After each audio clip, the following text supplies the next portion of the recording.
Assalamualaikum, hai guys. Balik lagi bersama gue di podcast Alisid. Oke guys, oh sebelumnya gue minta izin buat baca, soalnya gue gampang lupa sama apa yang gue mau omongin.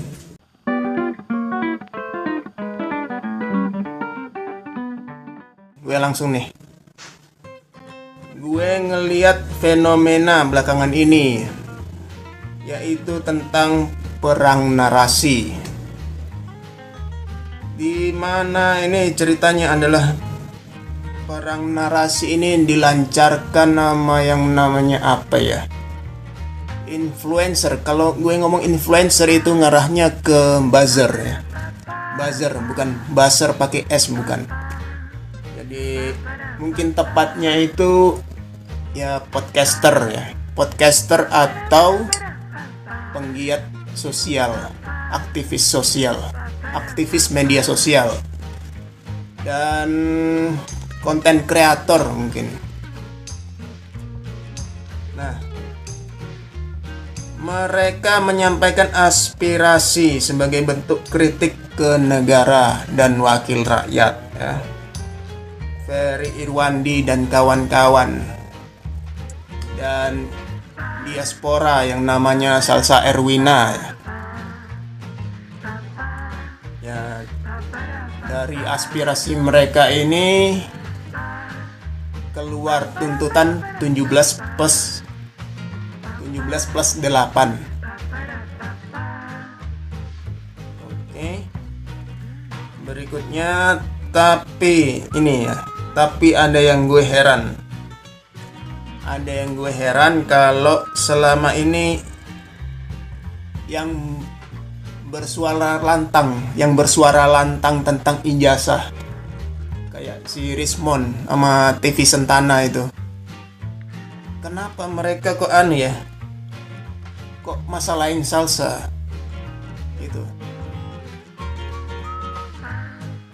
Terus ada lagi nih beberapa kreator ya, yang ngatain Ferry Irwandi itu buzzer. Ferry Irwandi itu buzzernya siapa? Terus yang ngatain buzzer ini ngerti apa enggak nih? Apa itu definisinya buzzer itu apa? Ngerti apa enggak? Gitu.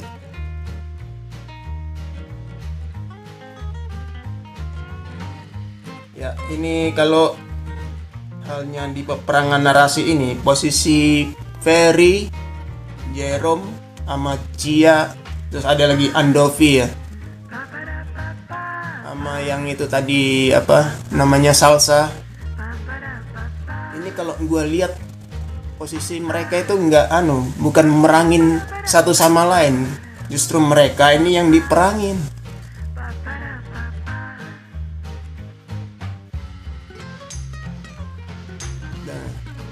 Mereka ini posisinya cuman nyampein aspirasi. Ya, itu memang hak mereka. Gitu loh.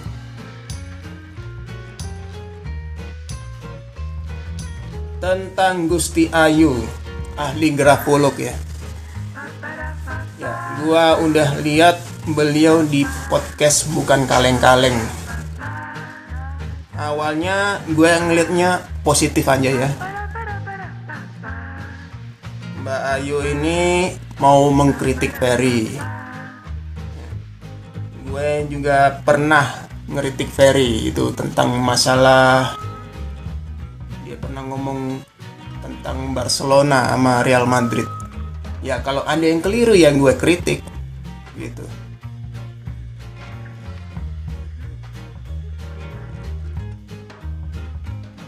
Nah, ini loncat lagi kemana nih, nggak tahu ya.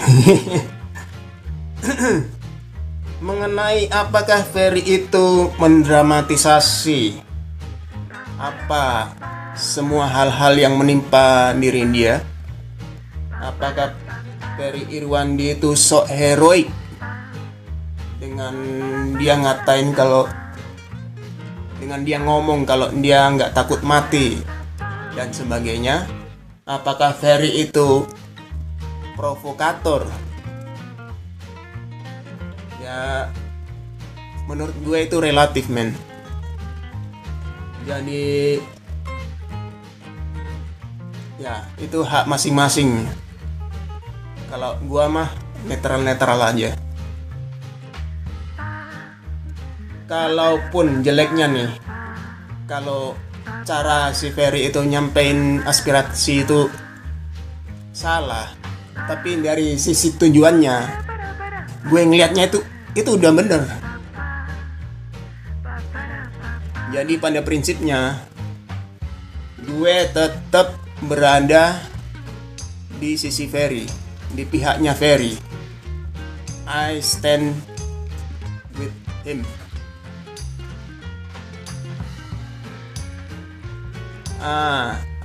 Ada lagi ngomongan.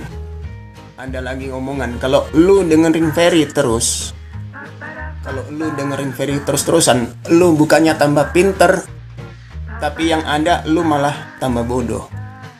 Ya menurut gue ya terserah lah kalau ada yang ngomong kayak gitu ya.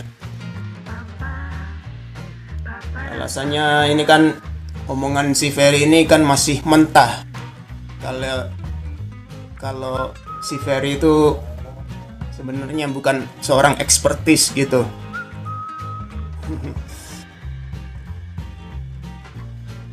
Ya oke lah, nggak masalah. Itu kalau menurut dia ya.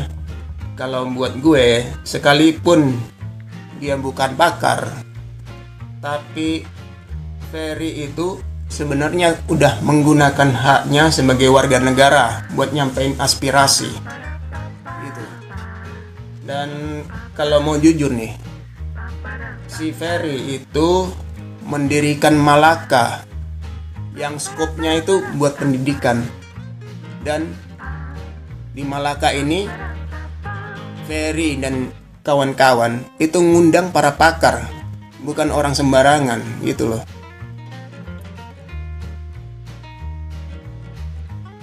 Dan kalau ngomongin si Ferry ini bukan pakar, please, Ferry ini paham banget tentang ilmu ekonomi. Dan lo tahu jenjang pendidikannya, ya lu cek lah.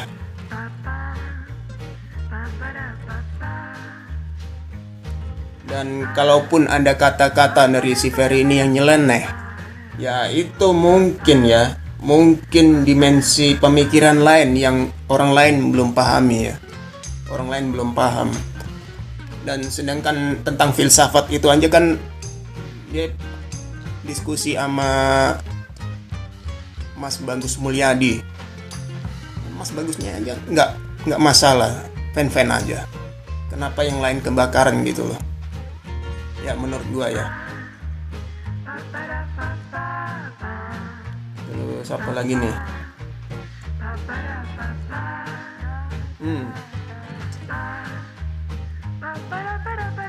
Ya, gue balik lagi ke Mbak Ayu nih.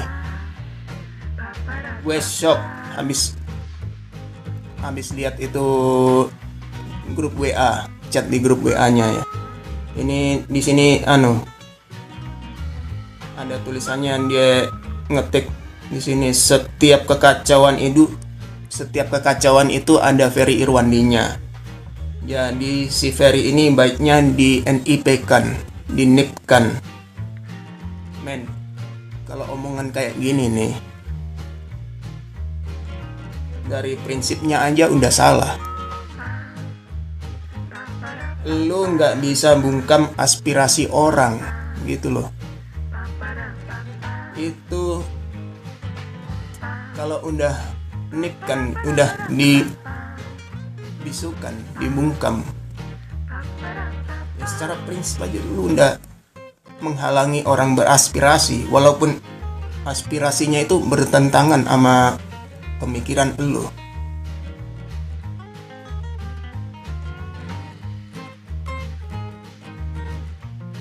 Oh iya, ini tentang Rismon dan Sentana TV.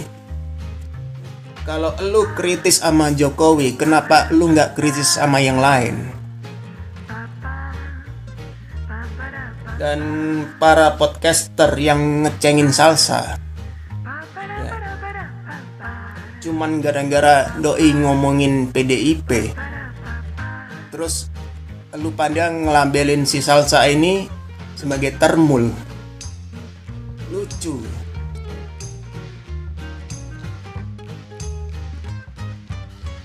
Terus kalau lu lihat jejak digitalnya salsa ini pernah ngedukung Jokowi, terus ini PDIP lu mau kemanain? PDIP udah ngusung 2 kali buat jadi presiden. Lu mikir coba.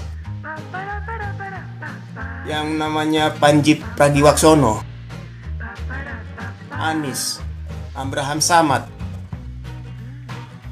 lu mau ngatain itu termul? Gue juga pernah dukung Jokowi, lu ngatain gue ternak. Nah, terus yang daihatnya Prabowo dari tahun 2014 sampai sekarang, lu mau ngomong itu bukan ternak? Ya, tolong fair-fairan aja lah. Contoh kasus nih, kalau gue pernah dukung Jokowi di tahun 2014, itu kan dulu. Ya, kalau sampai sekarang gue kritis, tapi gue nggak pernah nyentuh Jokowi, apa itu berarti gue masih ngedukung Jokowi? Ya belum tentu.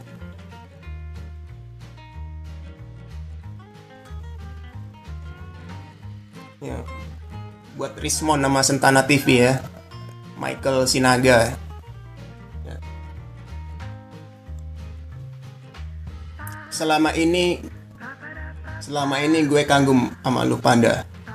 Jadi semua kebohongan yang pernah disebarkan ini semua udah terungkap. Gue apresiasi itu. Tapi buat masalah salsa ini ya, lu nyikapin salsa kayak gini, kalaupun bukan bagian lu ngeganggu salsa, ngeganggu aspirasinya salsa, itu kelihatan kalau lu itu kritisnya tuh tebang pilih. Kritisnya cuma aman Jokowi, sama yang lain enggak. Dan ini tuntutan 17,8 itu emang sudah jadi seharusnya, udah jadi tuntutan yang harus dipenuhi. Ini adalah rumusan dari keresahan masyarakat yang selama ini. Jadi kenapa lu nggak join aja? Kenapa lu mesti ceng-cengan kayak gini? Ya. Jadi itu aja menurut gue ya. Gue kayaknya cukup itu aja yang gue omongin. Kalau ada komentar atau pendapat ya silakan lu komen. Oke guys, gue cabut. See you.